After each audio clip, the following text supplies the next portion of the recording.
ಎಲ್ಲರಿಗೂ ನಮಸ್ತೆ. ನಾನು ನಿಮ್ಮ ಗೀತಾ ನಿಂಗನಗೌಡ್ರು. ಇವತ್ತಿನ ಒಂದು ಶುಭೋದಯದ ನುಡಿಯೊಂದಿಗೆ ಮತ್ತೆ ನಿಮ್ಮನ್ನು ಭೇಟಿ ಆಗ್ತಾ ಇದ್ದೀನಿ. ಇವತ್ತಿನ ಒಂದು ಶುಭೋದಯದ ನುಡಿ ದ್ವೇಷ ಅಂತಕ್ಕಂಥದ್ದು. ನೋಡಿರಿ, ದ್ವೇಷ ಅಂತಕ್ಕಂಥದ್ದನ್ನು ನಮ್ಮ ಹತ್ರ ಸುಳಿಲಿಕ್ಕೂ ಸಹಿತ ಬಿಡಬಾರ್ದು. ಯಾಕಂತ ಹೇಳಿದ್ರೆ ದ್ವೇಷದಿಂದ ಅನೇಕ ಅನಾಹುತಗಳನ್ನು ನಾವು ಆಗ್ತಾ ಇರೋದನ್ನು ನೋಡ್ತಾ ಇದ್ದೇವೆ ಪ್ರತಿದಿನವೂ ಸಹಿತ. ಸೊ ಅದಕ್ಕಾಗಿ ದ್ವೇಷವನ್ನು ನಾವು ಎಷ್ಟು ಎರಚಿ ಅಂದರೆ ನೀರನ್ನು ಹಾಕಿ ಪೋಷಿಸ್ತೇವೆಯೋ ಅಷ್ಟೇ ಅದು ನಮ್ಮನ್ನು ಏನು ಮಾಡ್ತೈತಿ, ಸರ್ವನಾಶವನ್ನು ಮಾಡ್ತೈತಿ. ಹಾಗಾದ್ರೆ ದ್ವೇಷ ಅಂತಂದ್ರೇನು? ಮತ್ತೊಬ್ಬರ ಬಗ್ಗೆ ಕೆಟ್ಟ ಭಾವನೆಯನ್ನು ಹೊಂದತಕ್ಕಂಥದ್ದು. ಅಂಥ ಒಂದು ಕೆಟ್ಟ ಭಾವನೆ ಯಾಕೆ ಬರ್ತೈತಿ, ಯಾವಾಗ ಬರ್ತೈತಿ ಅಂತಕ್ಕಂಥದ್ದನ್ನು ನೋಡಿದಾಗ ನೋಡಿರಿ, ಇದ್ರಿಗಿರ್ತಕ್ಕಂತಹ ವ್ಯಕ್ತಿ ಅಂದರೆ ನಮ್ಮ ಒಂದು ಹತ್ತಿರ ಇರ್ತಕ್ಕಂಥ ವ್ಯಕ್ತಿ, ನಮ್ಮ ಜೊತೆಗಿರ್ತಕ್ಕಂಥ ವ್ಯಕ್ತಿ ನಮ್ಮ ಬಗ್ಗೆ ಏನಾದರೂ ಅಪವಾದಗಳನ್ನು ಮಾಡಿದಾಗ, ನಮ್ಮ ಬಗ್ಗೆ ಏನಾದರೂ ಕೆಟ್ಟದಾಗಿ ಮಾತಾಡಿದಾಗ, ನಮ್ಮನ್ನು ನಿಂದಿಸಿದಾಗ ನಾವೇನು ಮಾಡ್ತೀವಿ, ಆ ವ್ಯಕ್ತಿಯ ಬಗ್ಗೆ ಸಡನ್ನಾಗಿ ಏನು ಮಾಡ್ತೀವಿ ಅಂದ್ರೆ ಕೋಪವನ್ನು ಮಾಡ್ಕೋತಕ್ಕಂಥದ್ದು. ಕೋಪವನ್ನು ಮಾಡ್ಕೊಂಡು ಏನು ಮಾಡ್ತೀವಿ, ದ್ವೇಷವನ್ನು ಬೆಳೆಸಲಿಕ್ಕೆ ಸ್ಟಾರ್ಟ್ ಮಾಡ್ತೀವಿ. ಈ ರೀತಿ ದ್ವೇಷವನ್ನು ಬೆಳೆಸಿದಾಗ ಏನಾಗ್ತೈತಿ, ಅಂತಹ ವ್ಯಕ್ತಿಗೆ ನಾವೇನು ಮಾಡ್ತೀವಿ, ಸೇಡನ್ನು ತೀರಿಸ್ಕೊಳ್ಳಿಕ್ಕೆ ರೆಡಿ ಆಗ್ತೀವಿ. ಆ ಸೇಡನ್ನು ತೀರಿಸ್ಕೊಳ್ಳಿಕ್ಕೆ ಸಾಕಷ್ಟು ಪೂರ್ವ ತಯಾರಿಯನ್ನು ಮಾಡಿಕೊಂಡು ಅವನ ಜೊತೆಗೆ ಸೇಡನ್ನು ತೀರಿಸ್ಕೋತೀವಿ. ಈ ರೀತಿ ದ್ವೇಷ ಭಾವನೆ ಏನಾಗ್ತೈತಿ ಅಂತ ಹೇಳಿದ್ರೆ ಹಂತವಾಗಿ ಬೆಳೀಲಿಕ್ಕೆ ಸ್ಟಾರ್ಟ್ ಆಗ್ತೈತಿ. ನೀವು ಯಾವಾಗ ಅವನ ಮೇಲೆ ಪ್ರತಿಕಾರವನ್ನು ತೀರಿಸ್ಕೋತೀರಿ, ಅವಾಗ ಏನಾಗ್ತೈತಿ, ನಿಮ್ಮ ಒಂದು ಮನಸ್ಸು ಇಲ್ಲಿ ಉಲ್ಲಾಸವಾಗ್ತಕ್ಕಂಥದ್ದು. ಅಂದರೆ ನಿಮ್ಗೆ ಖುಷಿ ಆಗ್ತೈತಿ. ನಿಮ್ಮ ದ್ವೇಷವನ್ನು ನೀವು ಇಟ್ಕೊಂಡು ಅವನ ಮೇಲೆ ತೀರಿಸ್ಕೊಂಡಾಗ ಏನಾಗ್ತೈತಿ, ಖುಷಿ ಆಗ್ತಕ್ಕಂಥದ್ದು. ಈ ರೀತಿ ನೀವೇನು ಮಾಡ್ತೀರಿ, ಅವನ ಮೇಲೆ ದ್ವೇಷವನ್ನು ತೀರಿಸ್ಕೋತೀರಿ.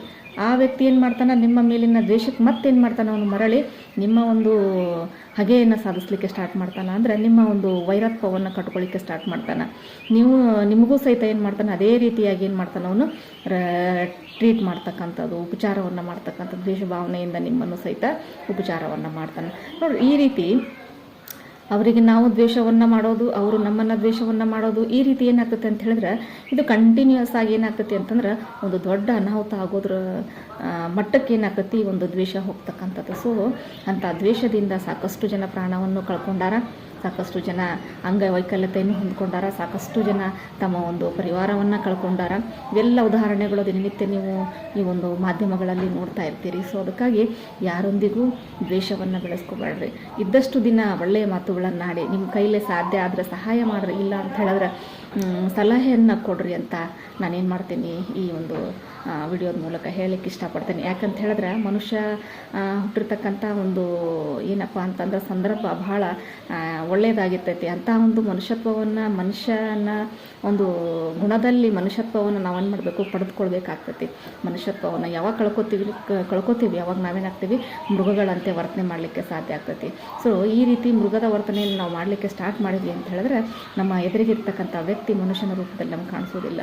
ಅದಕ್ಕಾಗಿ ಯಾವ ವ್ಯಕ್ತಿಯ ಒಂದು ಮನಸ್ಸಲ್ಲಿ ವೈರತ್ವ, ದ್ವೇಷ ಅಂತಕ್ಕಂಥದ್ದು ಇಲ್ಲಿ ರಾರಾಜಿಸ್ತೋ ಅಂದ್ರೆ ಅಟ್ಟಹಾಸವನ್ನು ಮೆರಿತಿರ್ತತೋ ಅಂತಹ ವ್ಯಕ್ತಿಗೆ ತನ್ನ ಎದುರಿಗಿರ್ತಕ್ಕಂತಹ ಮನುಷ್ಯರು ಏನಾಗಂಗಿಲ್ಲ, ಮನುಷ್ಯರ ರೂಪದಲ್ಲಿ ಕಾಣಲಿಕ್ಕೆ ಸಾಧ್ಯ ಆಗೋದಿಲ್ಲ. ಅದಕ್ಕಾಗಿ ನಿಮ್ಮ ಒಂದು ಮನಸ್ಸಿನಲ್ಲಿ, ನಿಮ್ಮ ಒಂದು ತಲೆಯಲ್ಲಿ ಆ ಒಂದು ವಿಷದ ಒಂದು ಬೀಜವನ್ನು ಏನು ಮಾಡಬೇಡ್ರಿ, ಬಿತ್ತಲಿಕ್ಕೆ ಹೋಗ್ಬೇಡ್ರಿ.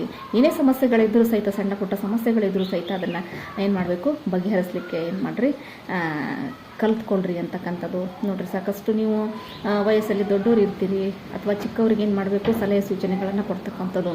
ನೋಡಿರಿ, ಯಾವಾಗ ಮಕ್ಕಳಿಗೆ ನಾವು ಮನೆಯಲ್ಲಿ ಮೊದಲ ಪಾಠವನ್ನು ಹೇಳ್ಕೊಡ್ತೇವೋ ಆ ಮೊದಲೇ ಪಾಠನೇ ಏನಾಗಿರಬೇಕು ಅಂತಂದ್ರೆ ಇಂಥವೆಲ್ಲ ವಿಷಯಗಳನ್ನು ಬಿತ್ತಬಾರ್ದು ಅಂತಕ್ಕಂಥದ್ದನ್ನು ನಾವು ತಿಳಿಸಿ ಹೇಳಬೇಕಾಗ್ತದೆ. ಈ ರೀತಿ ಇಂಥ ಒಂದು ದ್ವೇಷ ಭಾವನೆಯನ್ನು ಬಿಟ್ಟು ಎಲ್ಲರೂ ಖುಷಿಯಾಗಿರಲಿ ಅಂತ ಹೇಳ್ತೀನಿ. ಯಾಕಂತ ಹೇಳಿದ್ರೆ ಈ ಒಂದು ದ್ವೇಷ ಅಂತಕ್ಕಂಥ ವಿಷಯ ತೊಗೊಳ್ಳಿಕ್ಕೆ ಕಾರಣ ಏನಂತ ಹೇಳಿದ್ರೆ ನಮ್ಮ ಒಂದು ಸಮೀಪದಲ್ಲೇ ನಿನ್ನೆ ಆಗಿರ್ತಕ್ಕಂಥ ಅನಾಹುತ, ಇದು ಸಹಿತ ದ್ವೇಷವಾದ ಪರಮಾವಧಿನ ಅಂತ ಹೇಳ್ತೇನೆ. ಸೊ ಅಂಥ ಒಂದು ಘಟನೆಗಳನ್ನು ನೋಡಿದಾಗ ಮನಸ್ಸಿಗೆ ಭಾಳ ನೋವು ಆಗ್ತೈತಿ. ಸೊ ಅಂಥ ಒಂದು ಘಟನೆಗಳು ಯಾರ ಜೀವನದಲ್ಲಿ ನಡೆದಿರಲಿ ಅಂತ ಹೇಳ್ತಾ, ನಡಲಿಕ್ಕೆ ಅವಕಾಶ ಮಾಡಿಕೊಳ್ಳದೆ ಎಲ್ಲರೂ ಇರ್ರಿ ಅಂತ ಹೇಳ್ತಾ ಇವತ್ತಿನ ಒಂದು ಶುಭೋದಯದ ನುಡಿಯನ್ನು ಮುಗಿಸ್ತಾ ಇದ್ದೀನಿ. ಮತ್ತೊಂದು ಶುಭೋದಯದ ನುಡಿಯೊಂದಿಗೆ ನಾನು ನಿಮ್ಮನ್ನು ಭೇಟಿ ಆಗ್ತೇನೆ. ಅಲ್ಲಿವರೆಗೂ ನಮಸ್ತೆ.